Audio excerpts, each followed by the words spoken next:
Hello friends, myself Dr. Nidhi Darbari on My Education Treasure. In my previous video on fluency in questioning skill, I had discussed about defective questions and factors in questioning. Today in my present video, I am going to discuss about the fluency in questioning skill, the components. Components of fluency in questioning skill. In the teaching learning process, questioning is very significant technique. Questioning has two aspects, probing questioning and fluency in questioning.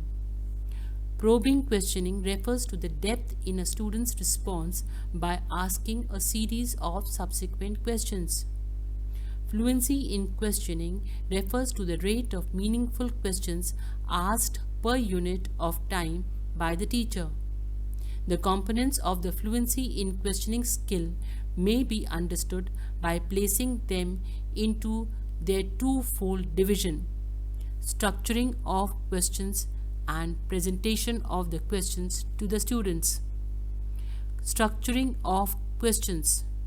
It consists of structure. Presentation of questions. It has 2 points: process and product. Thus, there are 3 components of fluency in questioning: structure, process, and product. Grammatical correctness. While framing questions, the teacher should use grammatically correct language. Incorrect language used by the teacher will create confusion in the minds of the students. They will take more time in understanding questions. Questions should be unambiguous and in simple language, relevant to the topic discussed, specific and concise, put in proper voice, speed and pause to the class, and not to be repeated unnecessarily. Some of the examples of grammatically wrong questions are: where is the Emperor Ashok born? Or where has been the great Emperor Ashoka born?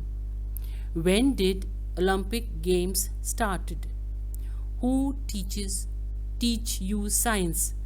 The above questions can be asked correctly. Where was the Emperor Ashoka born? When did Olympic Games start? Who teaches you science? The next point is precision or conciseness. Conciseness is said to be the soul of expression. It refers to the minimal but essential length of questions. A question is concise when it does not have extra words.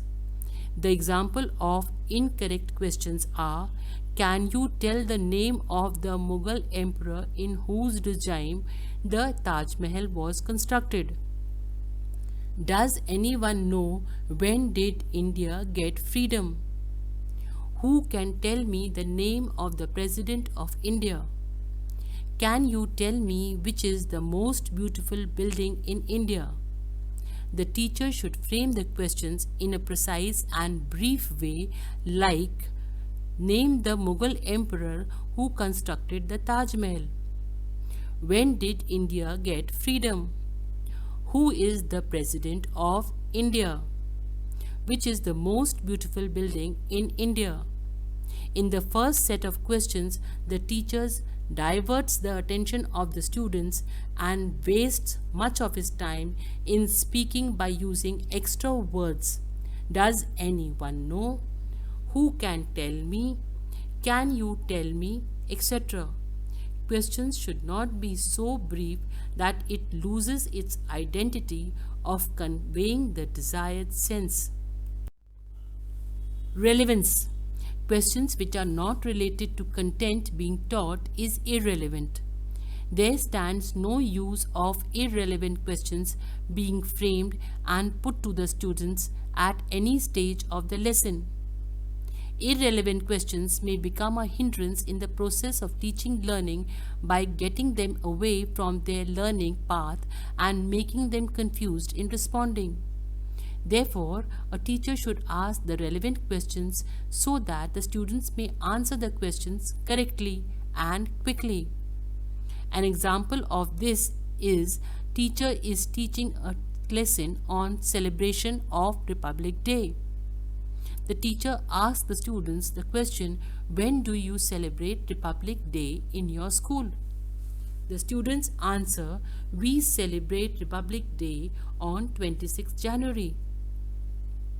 The teacher again asks, who selects the Prime Minister in our country? The last question in the above example is irrelevant as it does not relate to the Republic Day celebration. The next point is specific.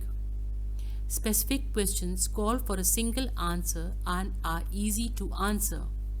These questions increase fluency, which is the highest mountain in the world. Who discovered a sea route to India? Which is the verb in the given sentence? The answers to the above question are specific and they require only one correct answer. If the teacher frames questions which are general in nature, they will take longer time to respond. Example, what do you know about the reign of Chandragupta Maurya? Tell me something about the climate of tundra region. What were the causes of the Second World War? In these questions, it is not clear what specifically the teacher wants from the student. The teacher should avoid general questions. The next point is clarity. To increase fluency, questions should be framed in simple and clear language. Ambiguity in questioning fails to convey clearly what the teacher wants to ask and may kill the purpose of questions to the students. If the students are not able to understand the meaning, nature, and motive of the question, they cannot respond. Yes and no questions answers should be avoided as these do not stimulate thinking. Leading questions should be avoided. For example, Columbus discovered America. Had not he? The language used for question should be according to the mental level of the students. Technical terms beyond their level should be avoided. A question containing two ideas to consider at a time are called double-barreled questions, which should be avoided. For example, what is pressure? What is its relation to volume? Presentation of questions. In the presentation of questions, 2 points are included: process and product. Process means the way of asking question. The components of fluency in questioning skill are as follows: voice of the teacher, speed and pause, distribution of questions, and teacher behavior. Speed and pause in asking questions.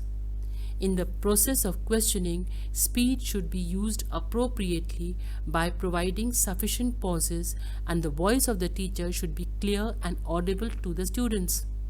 He should try to give enough time to a student of the class for responding to a question asked on a simple logic that the speed of thinking and responding by the student tends to be slower than the speed of asking questions.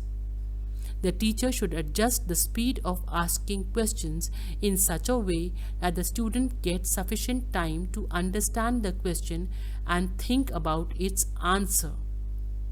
The teacher should speak out question neither too hurriedly because the student may find it difficult to comprehend, nor too slowly because they will decrease the fluency as it is time consuming and the student will take much time in understanding. It is therefore suggested that teacher should give brief pause to the students to think over the answer after delivering the question in order to enable the students to understand the question. Pause is defined as the time or the period of silence by looking here and there in the class after putting the question and then asking a particular student of the class to answer.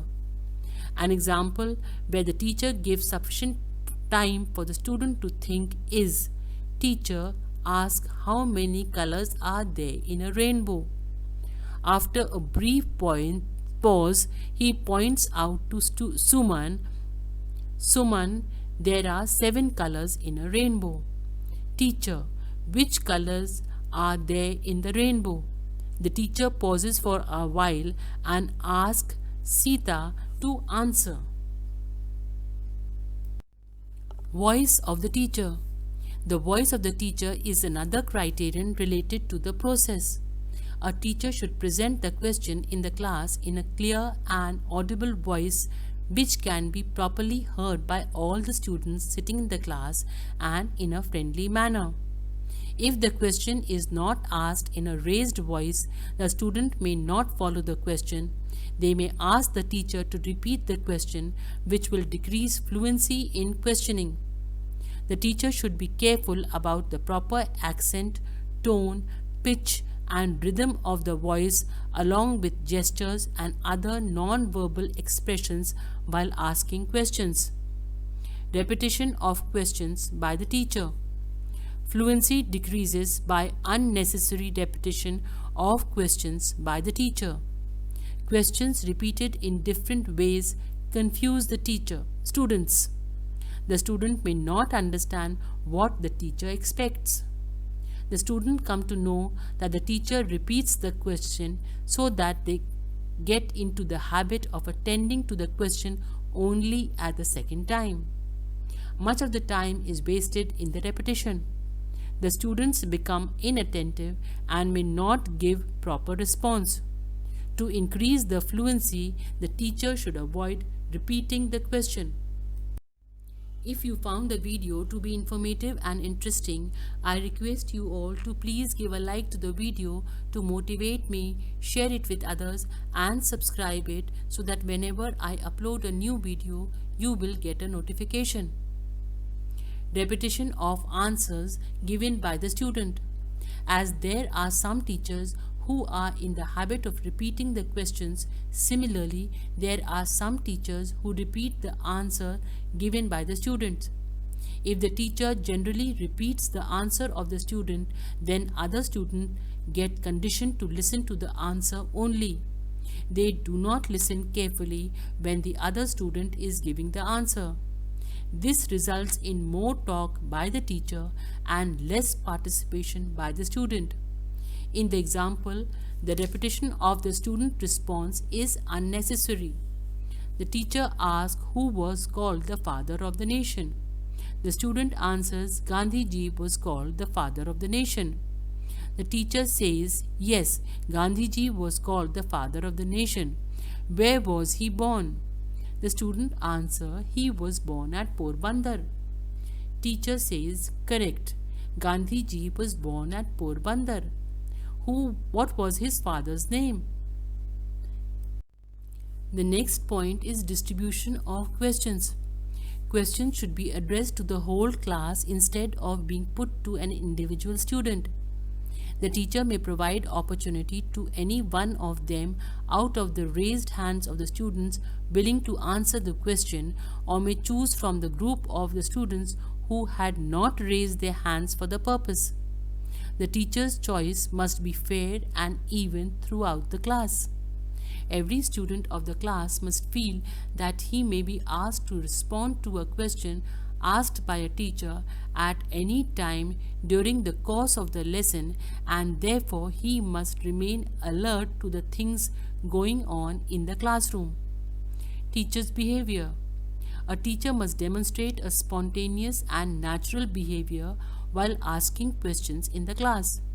He must possess a necessary degree of patience, interest and sweetness in his voice and style of asking question and responding to the response of the students.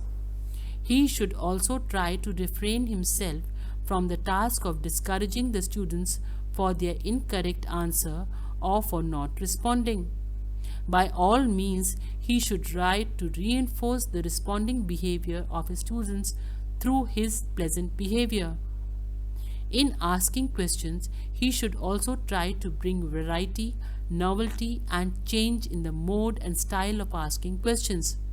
He should not put such questions which can be responded only by uttering yes or no. For example, is Mughal Emperor Aurangzeb responsible for the downfall of Mughal Empire in India? Such questions cannot provide any opportunity for evaluating the proper understanding and competence on the part of the students about the lesson. Product. The term product refers to the student's answer response to the question set by a teacher. Many a time it happens that nothing is wrong with the process of questioning, but even then the students do not give any response. Several responses may be given for such a situation. Some of the important reasons can be the student may not be intelligent enough to understand the questions put to them, or the question may be of a higher difficulty level. They may not be interested in the lesson due to lack of interest. They may lack the previous knowledge. There may not be any rapport between the student and the teacher. The language of the question may be difficult. The students are inattentive in class. Questions become more meaningful when it is followed by a student's response. In all such situations, the teacher should re-examine and verify the underlying causes for students' non-response. Once he searches about the causes, he can find out the remedies for that particular type of behavior of the student in the class. He can diagnose the difficulties of the student by directly putting questions like, "Are you following the question that has been put?"